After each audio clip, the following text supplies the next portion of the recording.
you were ahead. What I call fear is fantasized experiences appearing real. So it's a fantasized experience that you put there, and fear is always set up like this. This is the way the enemy works. It's how he gets you. He gets you either thinking about your past or about the future, but you miss the moment, right? So a fantasized experience could be something that happened to you 2 years ago when you went and talked to somebody and they said no, and so you brought that back up. Or you think. What's up, YouTube? It's your boy Kabongo with el1, and today I'm here with Coach O himself. So Coach O, if you could please just give people a brief, like who you are and what you do. Yeah. My name is Brandon Osborne. Coach O, I got that name from a kindergarten kid. So when I was doing my internship in college, he was 5. He had a speech impediment and he couldn't say my name very well. Yes, so he'd say like Osborne, and he said, I'm just gonna call you Coach O. And it stuck, and that was like in 2004. And it stuck, and so everybody started calling me Coach O from that point. Then I embraced it. So when I introduced myself as Coach O, but it's all from a kid that couldn't say my name in el1 Elementary years ago. Yeah. Oh, yes, sir. So that's, and right now I'm currently the Executive Director of Abilene Youth Sports Authority, which is here in Abilene. And I also am owner of Genesis Athletics, which is a basketball training company that I started back in 2005. Yes, sir. Wow. So just like to give like a brief background, so let's just bring it all the way to the beginning, right? Okay. So, because I do know that you have a background in basketball, right? But so today's episode, before I even get any further, is going to be called Stewardship, because I just wanted to talk about that topic right there, because I feel like you're doing a very good job of that. Yeah. But so let's just bring it back to the beginning. Sure. So let's start in middle school. Were you always into basketball, or did it just come about? So, man, good question. So middle school, I was what you call a kind of an awkward kid. So I was raised in the inner city of Fort Worth, and so with the inner city, you get all the stuff that's in the inner city. Right? There's no reason to go all into that. But so you have that, but then I had a mom and a grandma that was pretty firm and strict on certain things you're not going to do. You're not going to say, well, obviously, I said some things that you're probably not supposed to say. Well, I know I said things I wasn't supposed to say. But basketball was kind of a thing that everybody did, because it's in the city, so everybody plays basketball, you play football, and that's pretty much it. That's kind of what you did. And then you raced on the street. Yep. So that was just kind of basketball, football, and track. And so the football was basically, you play on the street, and if you get to the sideline, we had a game called Sideline Kill, which I wouldn't recommend anybody playing. But so that's when you could tackle somebody. It's like, why would you tackle somebody on the curb? But whatever. Kids. And it's kids. That's what you do. But yeah, hoop has always kind of been there, but I wasn't really good. I was average for our neighborhood. I was really average. Or sometimes even below average. I was an 18 kid, but 18 coming off the bench kind of guy. So I was always like maybe top 10, but not nothing special, not anything memorable in middle school. And I go to high school, kid's still kind of a late bloomer, but 9th grade year, my high school coach, and I always share this story with kids, is my high school varsity coach at that time, told me as a 9th grader, because we had a strong freshman class. Like we had, I think 6 of our guys went Division I in something.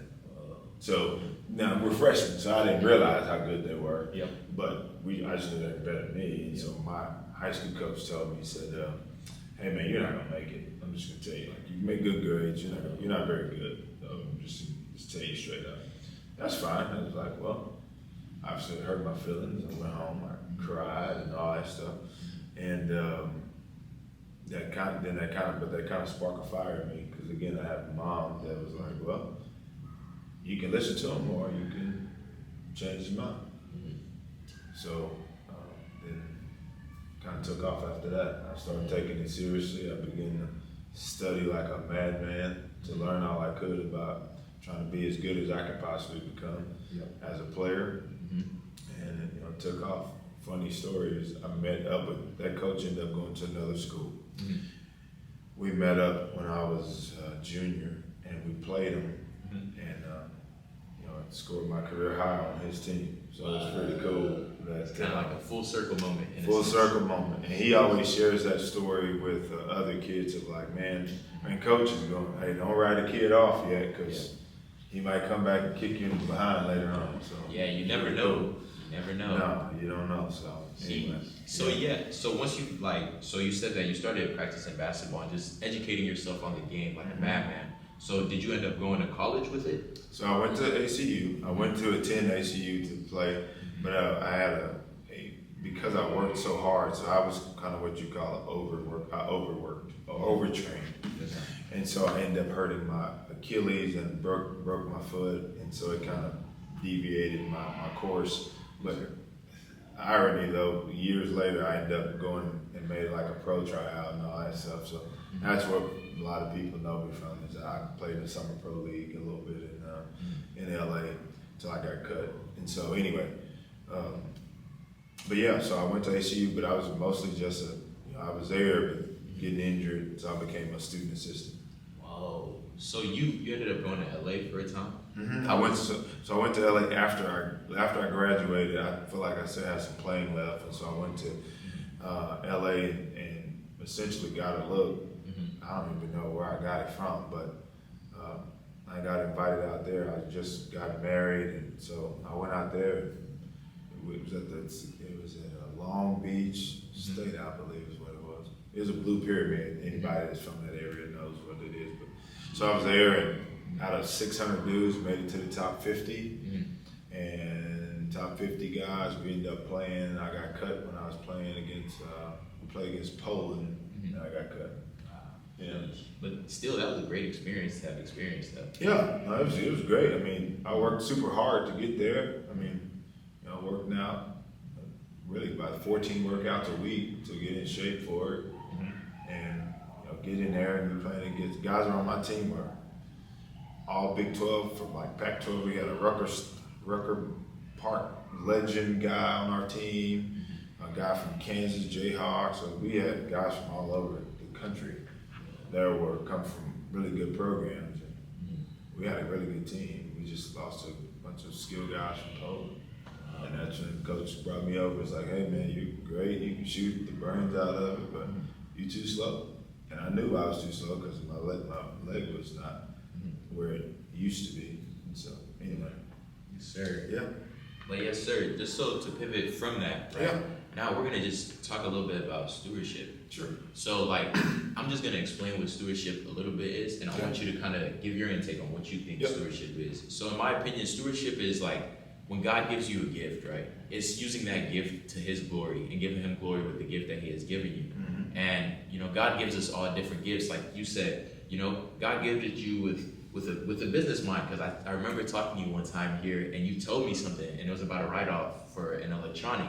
And so I know you have a business mind, but not only that, you have a gift for basketball, right? And you've been a steward with that. So can you just tell us, like, what is your thoughts on that? Like, what do you think being a good steward? Well, I'm a firm believer that we're all stewards. None of us, nobody, I hate this t-shirt to say self-made. I hate that. I'm like, nobody's self-made. But just to even get here, you're not self-made. Yeah. Two people came together for you to even be here. That's true. Like, so nobody is self-made. And then stewardship, we don't really own anything. You want to know? Ask a person that dies and ask them what stuff they still own. That is true. They own nothing. So everything that we think we own, we don't. Even me as a parent, I'm supposed to steward my kids to be Christ-like if you're a Christian, right? If you're a Christian, I'm trying to recreate the version that Christ wants us to be. So stewardship for me, when I first understood the concept, especially with basketball starting out, I knew I had a gift to connect. Yep. Right? And I've always kind of had it. And so part of that, the thing that I knew best was basketball, because that's where I put so much time into. Yep. So I knew that best. And so as a steward, what I did was I had a what you call a learn-it-all mentality. Not a know-it-all, but a learn-it-all. So I started reading and DVDs and going to clinics and learning all I could about being a better basketball instructor. And then when I found out, really, I don't want to be a basketball instructor. I want to be a life instructor that taught basketball. So that's really what I do. People in the realm of basketball say I'm a basketball trainer, and these are basketball trainers. No, I'm not really that. I really teach life through the ball. That's all I do. And so, to me as a steward, that's what I have to do. And I have to do it to the best of my ability because, again, I didn't give myself the gift. God gave it to me. So if God gave me a gift, my job is to help it thrive and help it grow and plant as many seeds as possible.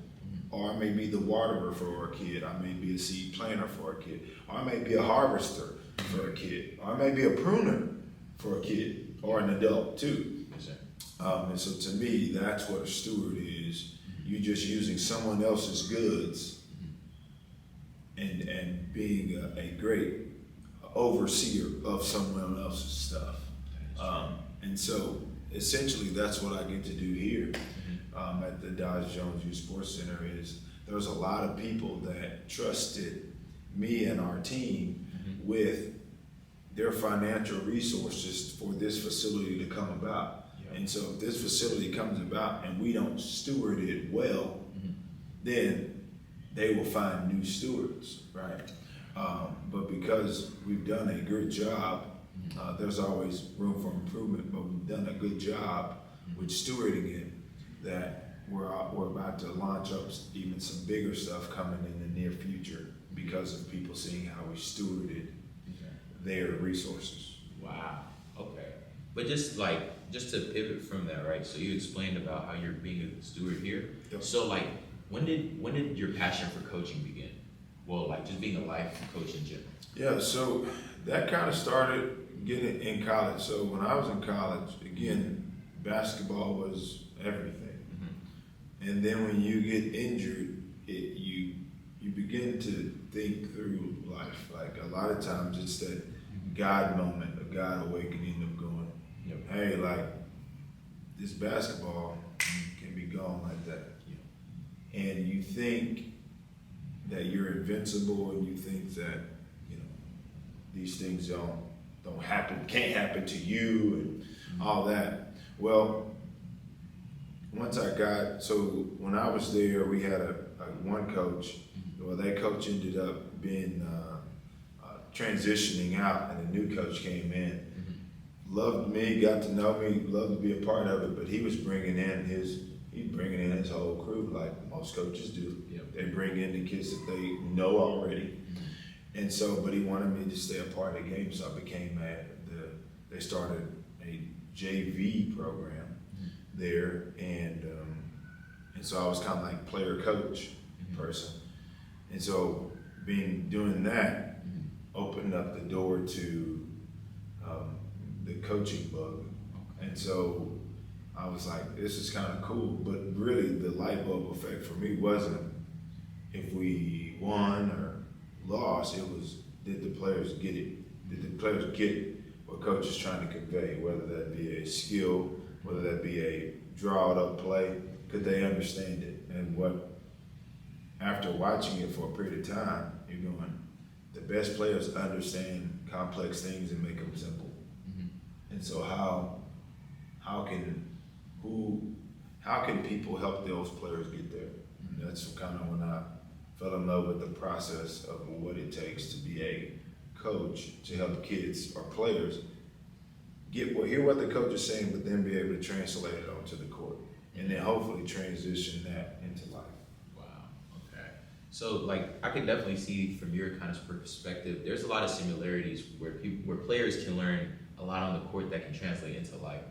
And did you always know that growing up, or did it kind of hit later on in life? No, so it hit pretty early because of my own personal experiences, right? Okay.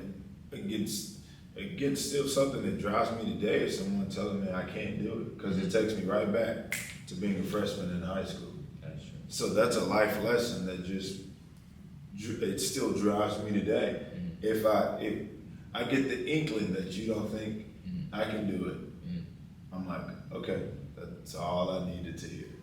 All right, and it's still, somebody thinks I'm not gonna be, you hear all the different things just based on your surroundings. Like, you can't do that. You're limited in this. You're not limited in anything. You're limited in what you think you can and can't accomplish. Because there's always, I'm not saying there's always, you just go get it done. Well, if you have faith in God, right, and God works through you, God also brings people to you. So if God's working through you and bring people to you, tell me what you can't accomplish. There's nothing you can't accomplish. Now, you may not have the information, the know-how at that moment, but somebody else may come to you. You have a conversation with somebody, and they're telling you something exactly what you need to hear. Well, that's a God moment that is created. Yep. Well, so now I take that God moment, and now I'm better for it. Now I'm able to accomplish this mission, this goal, this task that maybe I didn't think was attainable, but this other person walks alongside of me, and now I'm able to accomplish this mission. Yep. You know, that God set forth, because God creates the moments for things to happen like that. That's true. So, anyway. Yeah, it's super true, you know. God will put you in uncomfortable situations sometimes, but Yep. it might feel uncomfortable in the moment, but you're not even seeing how much growth you're having in there. Yeah. Yep. And I feel like you've definitely experienced that, you know, even from having your injury, you know, like that was an uncomfortable moment for you. Yep. Yeah, like, cause that made you to where like you had to grow mentally in places that you like didn't expect. Yep. Yep. But also just like from you being a life coach to the youth and the players that you helped develop, like in what ways have you seen your impact? You know, the best way to me, your biggest impact is when a player's done, do they still talk to you? Right? When they're done playing, do they still come back and visit? And the best part is when players are done, whether that's high school, whether they're done in college, and I still have a few pros that are still playing, and that still hit me up all the time, like, hey, I'm gonna be in Dallas, you gonna be there? And I'm like, yeah, I'll work out with you. I just want to talk to you, man. Yep. Just because they feel like I'm some type of a spark plug for them, or I'm like a shot in the arm. It's just, man, I needed that boost. I needed that kick from you today, because kids that know me, I'm gonna always do a couple things. I'm gonna always pray for them or with them, and then I'm always try to find a way to encourage them, either through my words, my actions, or a text, or something that reminds them of who they can become. And sometimes that's a kick in the behind going, that's not who you are, right? Be who you are and go be the best version of you, right? Be who God called you to be. And so once I realized the power of a coach, because I heard this quote, teachers will touch hundreds, coaches will impact thousands. Because a good coach, people will talk about him for 100 years. A good teacher, they'll talk about you for about 5 or 6. So, I mean, I think about all the legendary coaches people still talk about. Bear Bryant, John Wooden, Coach Krzyzewski. These people, you know, coach for so long. They're players they coached in the 80s and the 70s and the 60s. And they're 50, 60-year-old men talking about the lessons I learned from Coach Bryant, or whoever they coach may be, or a local coach, you know, that may not have the notoriety. It's just a coach that, my coach high school, you know, I'll still, when I see him, like, man, he's one of the greatest dudes, because I'd be at practice all day, and then I'd stay after, and I'd work out before games, and he always took me home. Now, you know, can't do that kind of stuff now, but he go like, I'm like, you know, my mom is like, she probably works, so he'd be like, I got you, I'll take you, it's on the way home. He took me home every day, because I'd stay, practice ended at like 5, I'd stay to like 8, he'd do laundry, come back, take me home. Every day. Never asked for anything. He took me home every day, because you know I had a goal and a mission that I wanted to accomplish, and he helped facilitate that, no questions asked. So that's an impact of just being consistent, right? That's a lesson of consistency. You know? So yeah. It's just the little things in life that mean the most. I'm starting to realize that as well. Like, you know, you can think like the big things in life are the things that are gonna hit like the hardest, but not. It's usually like the littlest things that go under people's eyesight that just hits the most. But just with you being a life coach and just a mentor to a lot of people in general, and what have been some difficulties that you have experienced doing that? Well, you have, with any time you're impacting people, is just knowing that they're human. So sometimes your work goes unnoticed, unappreciated. Sometimes people turn their backs on you, but that's all the same stuff that's, if Christ had to endure it, you're gonna have to do the same thing, right? If Christ's disciples, he's like, yo, stay awake. I'm gonna go up here and pray, y'all pray, and they come back and they sleep.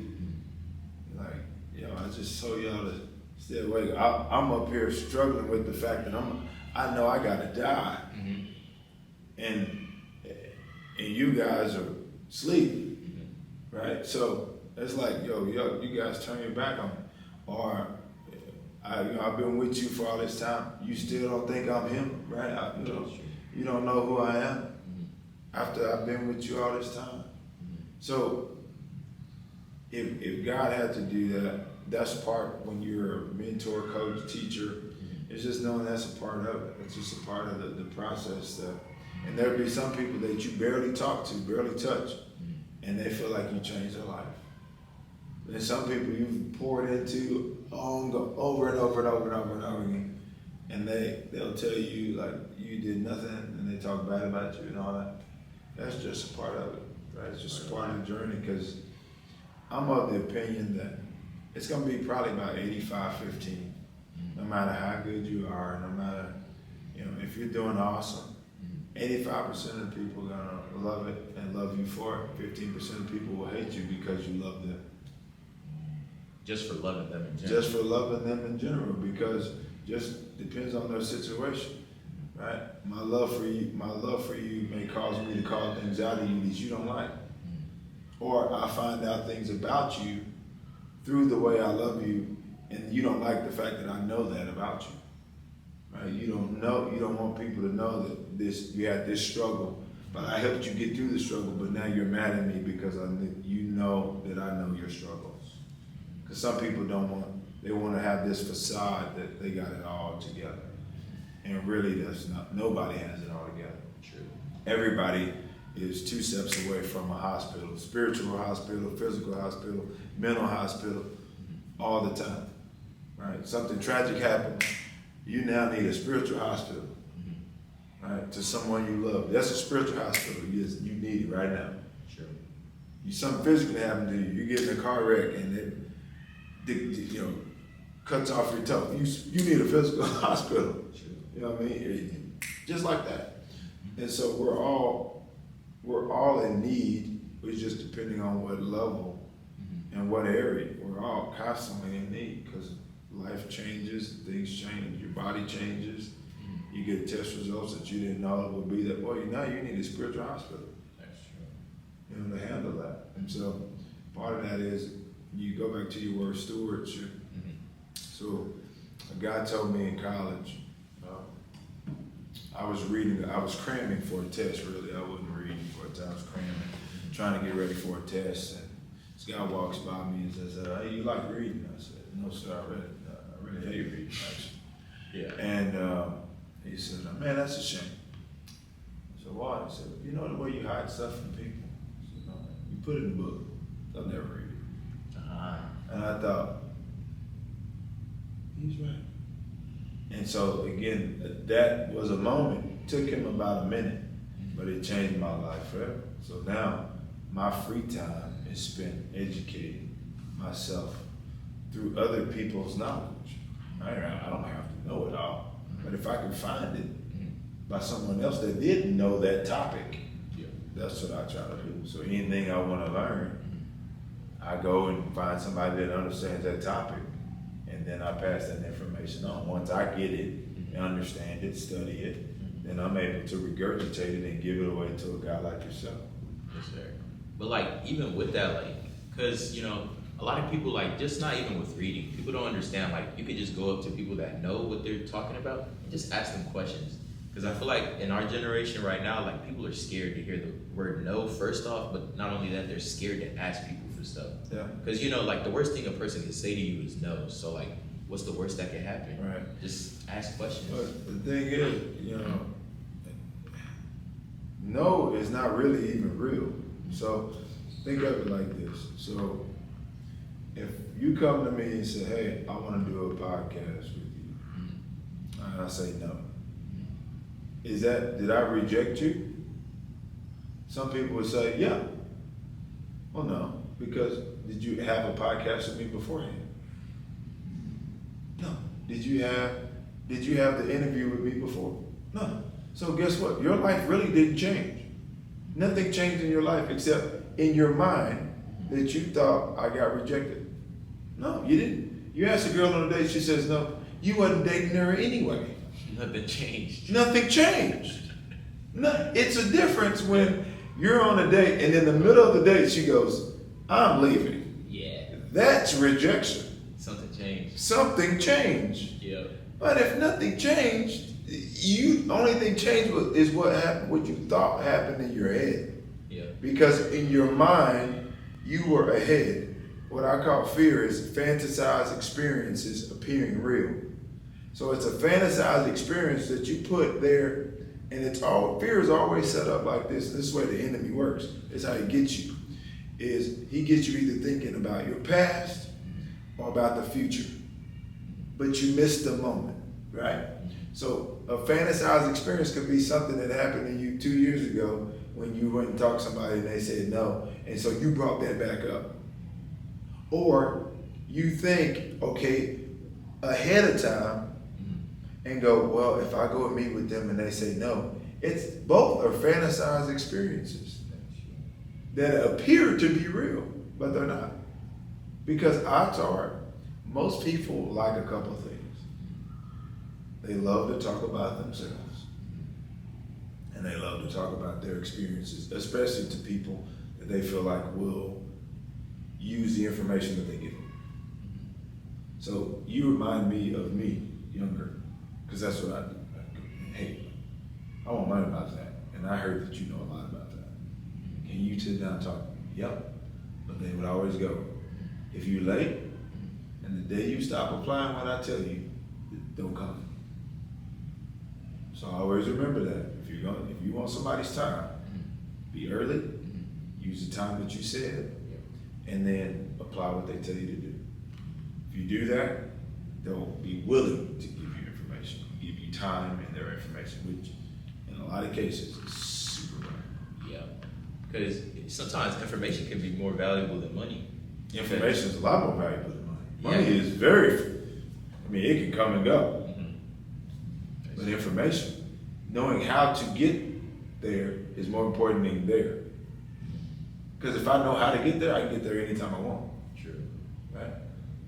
If I fly to Dallas, is one thing. But if I know how to drive and fly, somebody just drops me off in Dallas, but I know how to drive, fly, bus, and get there, I can always get to Dallas anytime.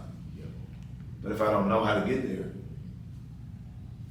right, it's just some people, they can recreate themselves over and over again. Right? You got rappers, right? You got rappers they were hot for a season, right? 2 years, they're hot. Then you got rappers that are hot for 20 years. How? They know the process of how to get there. They know how to get there. They know how to win. LeBron James has spanned a career. There's a lot of people get to the NBA, and then they're gone for 2 years, 3 years. Rookie contract, they're out of there. First year, they're done. He's been at the highest level and been one of the highest at the highest level for 20 years because he understands the process of how to get there every time. Then he has some God-given stuff that everybody else don't have either. Yeah. Which helps too. Yeah. But he understands the process. Yeah, it's huge. But like earlier we were talking about how quick life can change, right? Yep. So like as far as that, like how did Genesis Athletics begin? So Genesis Athletics started out of a pain point of watching a lot of bad basketball. Because and then watching athletes who got to the big stage, they made it to their pro career, and then they sabotaged.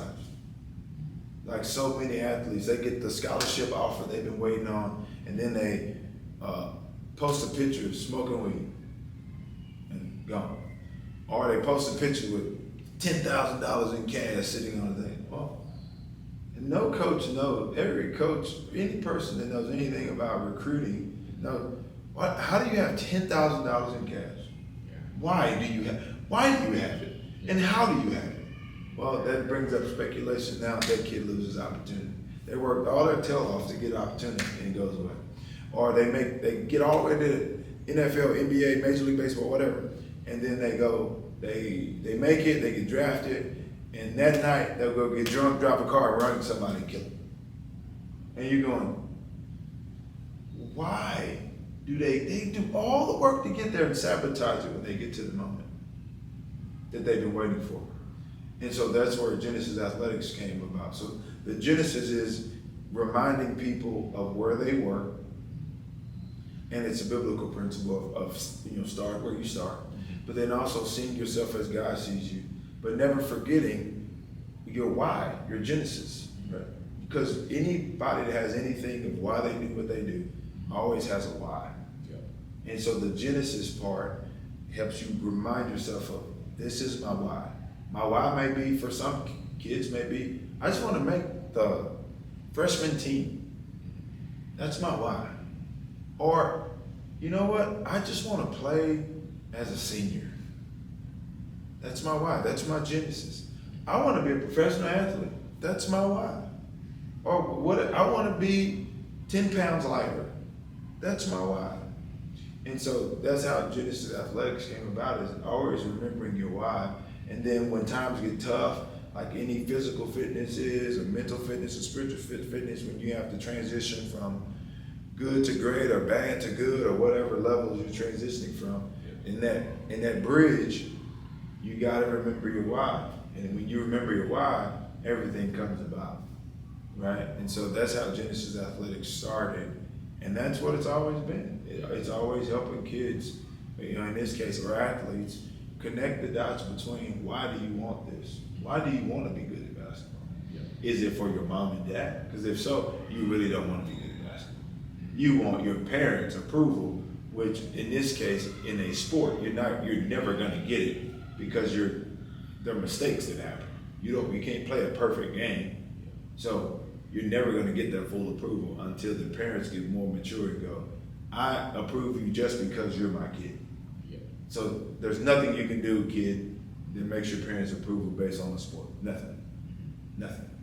Because if your parents are looking at the way you perform or dictate how they love you, then they really don't. They have to mature in how they're supposed to love.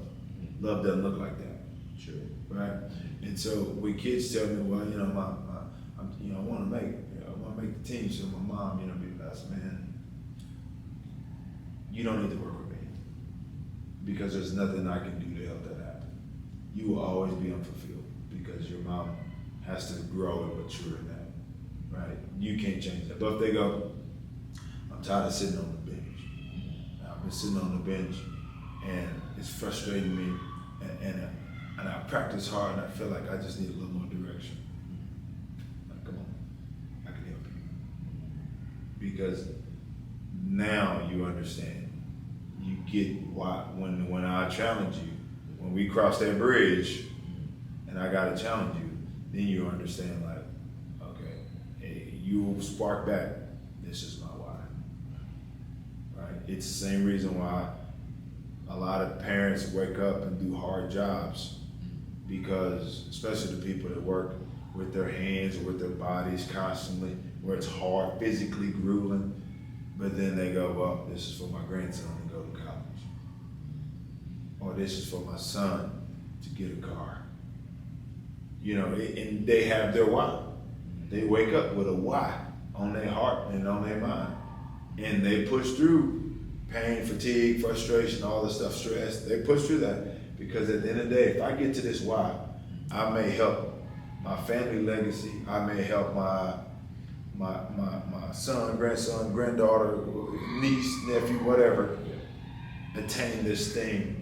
And sometimes this is shallow as I'm working overtime so they can get the Jordans that they want. And then sometimes the kid will go, I don't even like this color.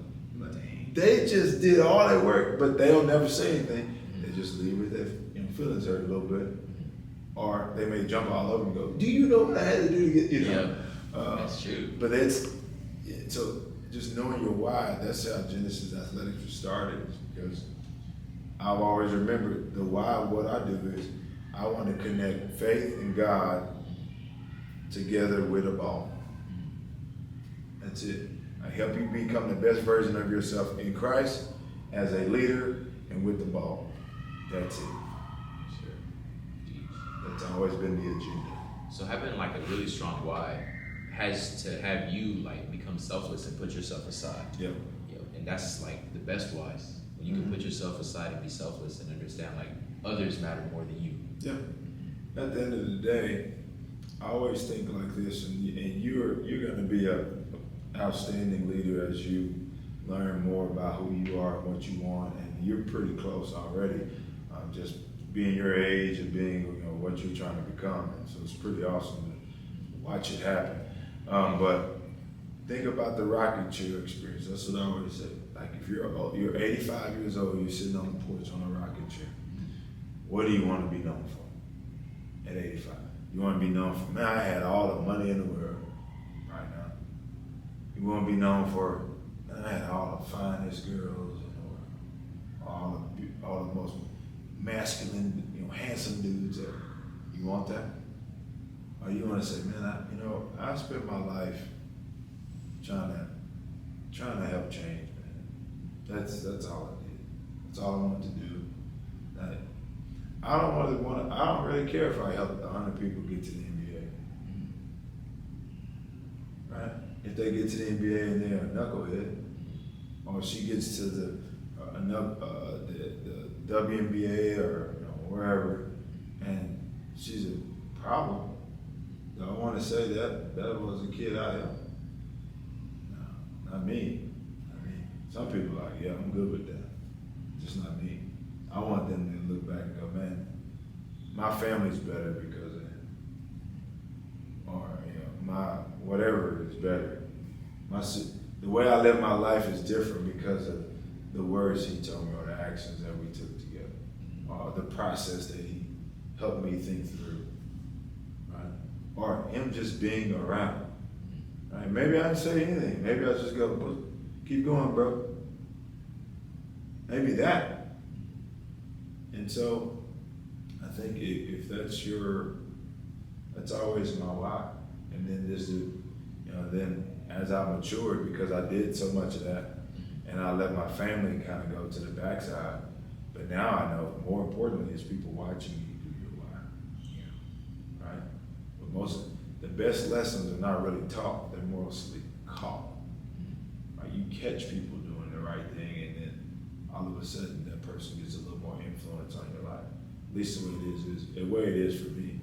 When I watch a guy be a dad, and I'm a dad, and he's a dad of 5, and I watch him be intentional with his kids, I go, I need to add that. Yeah, I need to do that. Or in your case, you watch a young guy go after it, and they go get it, and they achieve a goal, a dream. You watch them do it, and you're like, I want to do that. I can do that. Because if one person's doing it, that means another one can do it. Yep. I mean, it's, why not you? That's true. Are you gonna give, the guy that I look up to a lot, and he's also my father-in-law, he says, you have to show God's power, proclaim God's name, and make known God's glory. If you do them 3, you're gonna be all right. Yeah, that's some wisdom right there, man. You're gonna be all right. I mean, just think about it. You show God's power means you do something that clearly God thing. You proclaim God's name when you do it, and you make known God's glory of who He is and what He can manifest. Man. And then when they ask you, they go, man, that's God through me. That ain't just me. Or that's God working with other people to help connect the dots and make this thing happen. That's how this got here. So that's how what we sitting there right here is people with faith connecting with other people with faith that want to see something bigger and better and happen. That's how this got here. So, cause like I remember, like you started off in that one gym. I forgot Which one? Family Life Center, right? Yeah. So like, how was that transition to this? How did that come about to this? So that came about with just, so, okay, I'm probably in this area. I bet I've probably worked with, I don't know, I'd say in the Abilene area, it's probably been about 1,200 kids. Right? I've been all over the country doing basketball, but just in Abilene, it's probably 1,200 kids. Just shot in the dark a little bit. But this came from me working with a lot of people's kids, and those people's kids telling other people's kids, and some people that had some great financial stewardship, financial businesses, and local entities that said Abilene can do something big, but we all got to come together to make it happen, right? Along with the city, and people going, this could be big. And the guy that was in my role that I'm sitting in currently, he was in that seat, and he was helping push that initiative, him and our board of directors trying to make it happen. And he passed, like tragically, just passed. Again, how life can change like that. He tragically passed, and then one of the board members asked me if I wanted to consider it. I had already, most people don't know this, but I'd already decided we were going to move because I had a pretty great situation somewhere else that was really awesome. And so I declined because I knew I wanted to go do that other thing. Again, how things can tragically turn on you.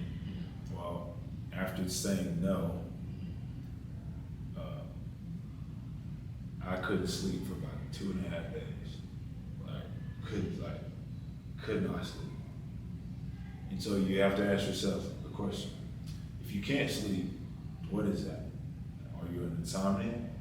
No, I ain't never had a problem going to bed before. I go to bed like that. So what's keeping me up? Why is my mind running? Why is my heart not at ease relieving me? So then I dug into God's word and going, okay, whenever this happened, that means something else needs to alter. We need to reconsider. Okay, so God, what would you like for me to do? Right? If you say, send me, I'll go, right? If that's your philosophy, that's my mindset, is show God's power, proclaim God's name, make known God's glory. If that's what I want to do, and that's what I want, how I want to live my life, then what do you want me to do? And it became adamantly apparent that this was it. Because going back to 2006, I set out, I wrote down that I wanted to impact 1 million people for Christ and love. So I said. And it reminded me, because I wrote it down in my Bible, it reminded me that, this is it. This is the way. Right? Is it about you working with pros and all that, or is it about doing what you said? Right? So I can impact the kingdom and help move the needle maybe for a lot of other kids that I maybe they'll never know who I am, anything about me or anything, but maybe they'll just come play here and feel different by being here. And we can create an environment that's culturally, that helps the culture grow, not just as an athlete, but as a person. And we can create that. We can put scriptures on the wall and all these things running in my mind. Well, I said, well, I'd like to be considered. They went through the interview process and they hired me. The rest is the board, hired me, and so we kind of took off. Jeez, yeah, you're right. Life can change really instantly. Just like that. But like, even with what you were saying about like, you had like other plans to go do something else, and you couldn't sleep. The plans were. I said, yeah. I was done. We were moved. We were out. we were gone. Like my wife and I, we were gone. We were like, okay, how are we gonna do it? So we were like, we're gonna take it. So I told the people, yeah, I told them. So, and 99% of the time when I tell somebody I'm gonna do it, that's what I do. So if I tell you I'm gonna do it, unless something drastically changes, I'm gonna do it. So I had to call those people. And I was really upset at the fact that I had to go back on what I said. But after I told them what it was and why, again, go back to your genesis, to your why, they were like, I get it. They understood. Because they knew I was a person of faith, and they knew sometimes God would think you're going this way, and you're pivoting, you know. As Saul, he was going down Damascus Road, like, man, I'm about to disrupt things, and God's like, no, you're not. You're gonna go hang with this dude for a little bit, and you're gonna be a trailblazer for me. That's what you're gonna do. And so you have to change. Jeez. That kind of reminds me a little bit of Noah.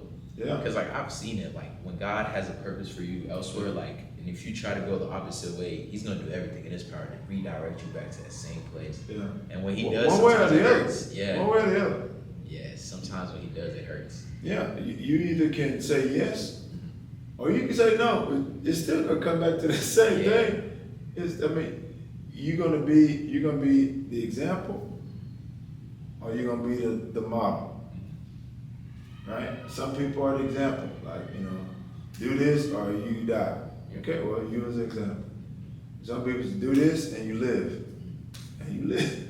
Right? Either way, you know, you really, your choice is, you got one, but, you know, if God's word is going to prevail, it's still going to prevail. True.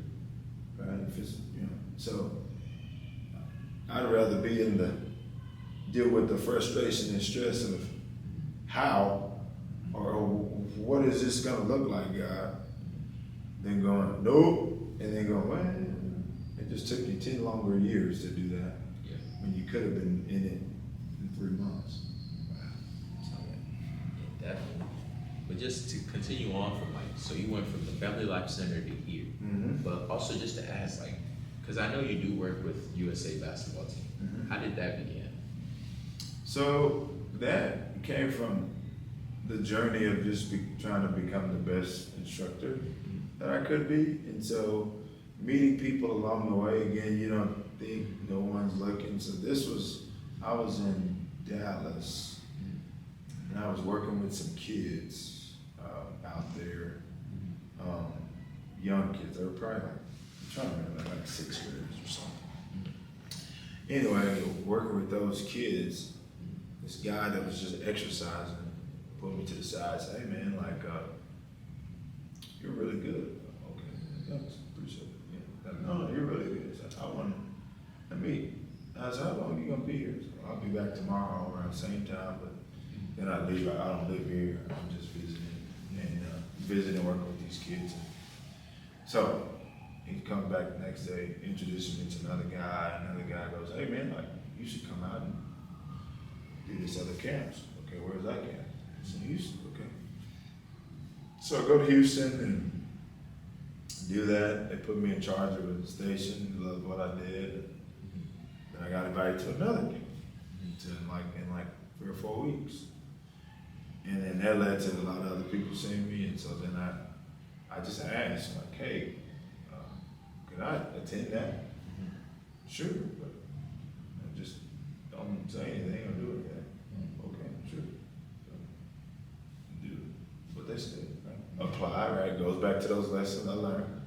Is somebody tell you to do it, make sure you do it and do the best of your ability, but also apply what they tell you to do.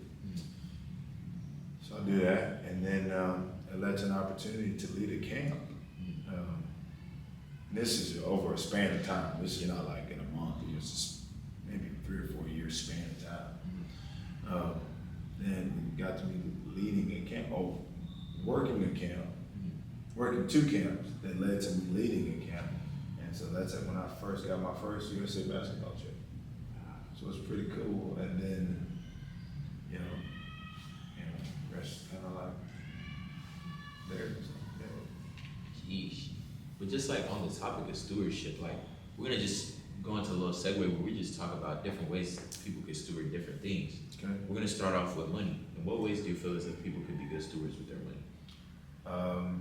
Learn that money is a conduit. You use it to accomplish the mission. First thing, if you're a Christian, first thing you do, you already know that 100% of that is not yours. 10% goes back to the provider, right? And then the rest then go to your expenses, bills, or however your pleasures or whatever. But then also talking to people that handle money a lot is steward it in a way that, assuming this is not mine, and I have to make it work for me and help me accomplish the task that helps provide for my family and all those things. And so, 10% of whatever you make. So if you make, just for simple math, you make $10. $1 of that goes back to some people give it to a random charity or to their local congregation. They know $1's gone. Yep.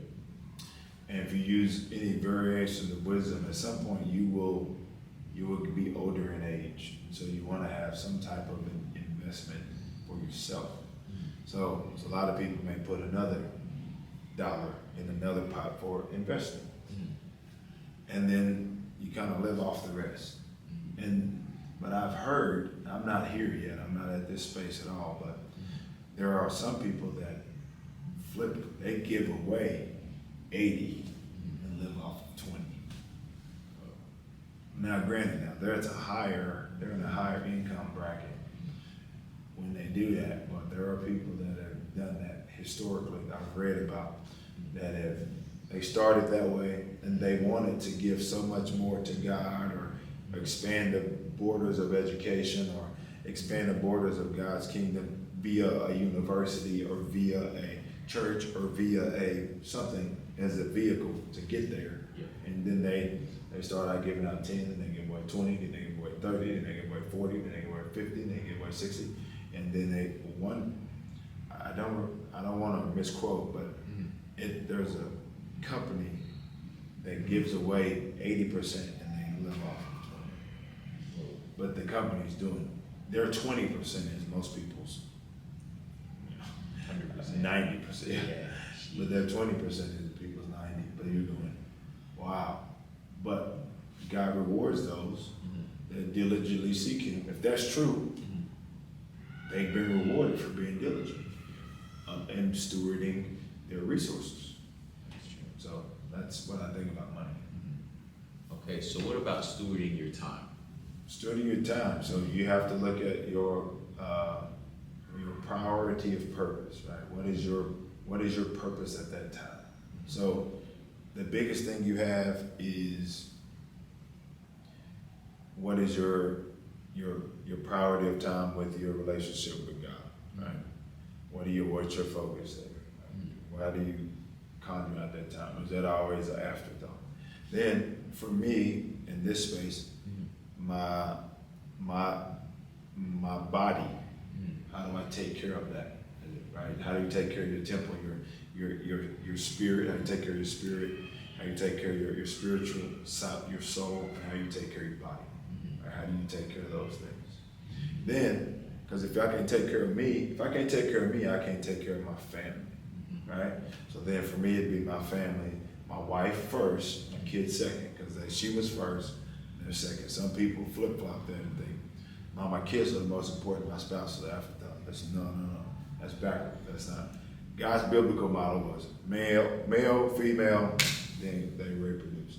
So my thought process has to be the same. Male, me, female, then my kids. So my wife's good, then my kids are gonna be good because my wife's good. But if my kids are good but my wife's not, a lot of times, wife, husband, then wife bails. Now you take care of your kids. Now you're just y'all two now because wife's out. Or vice versa. If I was a woman, then I took care of my kids so good, but not my husband. And My husband's bailing. One way or the other, maybe mentally just checked out. He may be around, but he checked out. So take care of God, and you take care of your relationship with God and all the things that those three components of who we are as people, spirit, soul, body. Then you take care of your family. Then you take care of whatever your occupation is, right? And so that should always be your priority, your purpose. A lot of times people put work ahead of everything. That will end up being, that's a self-defeating strategy, because if I put work in front of it all and I die, right? Tragic happens. Well, guess what? Who are the people hurt the most? I would say probably just yourself, because you like put all your time into work. Right. And so let's say I what does it profit the man biblically? What does it profit a man to gain the whole world and lose his soul? Right? So what if I gained the whole world and I became a multi-billionaire through my job, through my work, through my occupation, but I lose my soul? What did I gain? Nothing. I gained nothing. I'm gonna be dead a whole lot longer than I'm alive. Yeah. Right? So I gained nothing. But also the most hurt people are my family, because they have to live with a void. Right? My wife can find another husband, right? But she can't find another me husband. He won't be just like me. But my kids can find another father figure. But they will not find, you can't find another father. That's all you got. The one you got is the one you got. You can't. There ain't another. Even if you're good, bad, or indifferent. That's the one that helped you get here. That's the only one you got, biologically speaking. Now, there'll be somebody that spiritually we're just more connected, and he's more of a dad than maybe your dad may have been or whatever. That's fine. But biologically, you still have mannerisms of him and you don't even know it. Or her as your mom. You right? So you got to take care of those relationships. And that job should always be kind of third. Right? So if you prioritize your time that way, you'll be more fulfilled. You'll feel less stressed over stuff that you can't control, because you've taken care of yourself. That's why I wake up early, to take care of my needs first, and then it'll help me serve everybody else a lot better. But when I flip it and I take care of everybody else all the time, every time, all the time, eventually myself begins to deteriorate, whether spiritually, physically, mentally. That's why mental illness is so high. That's why physical fitness, obesity rates are so high. Is because people put so many other things ahead of themselves, not knowing if I take care of myself well, spiritually, mentally, physically, then I can serve people so much better. I feel so much better. And people work out and understand that when you work out, do a hard workout, and you're done, you feel so much better that you attack the day. Yeah. And you can serve better, you can do things better because you've taken care of yourself. True. So that's so true. Yeah. Yes, sir. But the last one, as far as stewardship, I would ask is, in what ways can people, because we've talked about how you stewarded your talents, but can you go into more details of how can people better steward the talents that God gives them? So everyone has their own unique talent, and so you have your talent, you have your time, and you have the way you use your energy, right? You have that. Everybody has it. How I would steward their own talents and abilities, to me, I would, again, find somebody that is good at what you do or want to do, and ask them, and see if it matches up with your theology, right? If it matches up with what you feel like, biblically speaking, is true and accurate or close, then begin that process, right? Begin the process of what does stewarding look like. But I still think it's going to fall in the line of God, myself, and then my family, and if you have a family. If you don't have a family, if it's just biblically speaking, it's your mom and dad, making sure your mom and dad are good, and then your job and everything. So I think it's still going to kind of flow into that priority of time. But their talent, I think, as you're learning what that is, you're going to spend a lot of time trying to be good at that thing, right? And so, and it just takes time. It takes a process mentality over a destination mentality, because you never really arrive. The person that arrives, the next day gets left behind, right? iPhone didn't stop when iPhone 1. Otherwise, we'd have the same, it'd be the same device. That's whatever, iPhone 14 or whatever about to come out. Right? So it has to always be improving and evolving, and that's so much as with your talent, right? With your podcast, as it grows, you're going to have to get microphones, and heck, you might end up getting multiple angles, and and then you get a whole crew that does it. You're just a talker. Oprah Winfrey, that's all she was. She was a great talker. Well, but she had her own network, and so, but really, her talent is conversation with people. That's her talent. She's good at it. She's masterful at it, one of the best. And it rewarded her diligently financially. I mean, she's a billionaire because of how well she talks and how well she has conversations with people. So she maximizes her talent. So, everyone has that ability. It's just up for them. One, are they have the courage enough to challenge it and push it? 3, or 2, can they connect with other like-minded people that will help them push, and they will push each other, help each other elevate? And then 3 is, are they afraid to make mistakes? You're gonna make them. Yep. So it's like sports, right? That's why sports can teach you a lot about life if you evaluate those sports experiences. You'll learn, like, hey, you know what? Steph Curry missed shots. Yep. He got nights where he's shooting below 30%. Right? I mean, then the next night he may shoot 85%. So we know that's just a part of it. So he don't get down on the 30% night and go, man, I thought. No, because the next night he may shoot 60 or 70, or he may not miss it all. Right? Turnovers happen. You trip, you fall, you scratch your knee, you scratch your elbow, stuff happens. Can you stay focused on the process? So to me, that's how you develop your talent, is just put them 3 things into action, and know that mistakes are part of it. People won't believe in your talent at first also. I mean, nobody thought that Jesus was the Messiah. They just said, oh, man, you ain't nobody, but you Joseph's boy. You a carpenter. You ain't come to save the world. Right? So if people were to actually begin to apply the things that we study in the Bible, especially Christian people, and go like, what was Jesus' situation like? Okay, so then if his situation was like that, yours is probably not going to be much different. Right? If you think, nobody, everybody questioning if I'm good at that or not. He is the Messiah.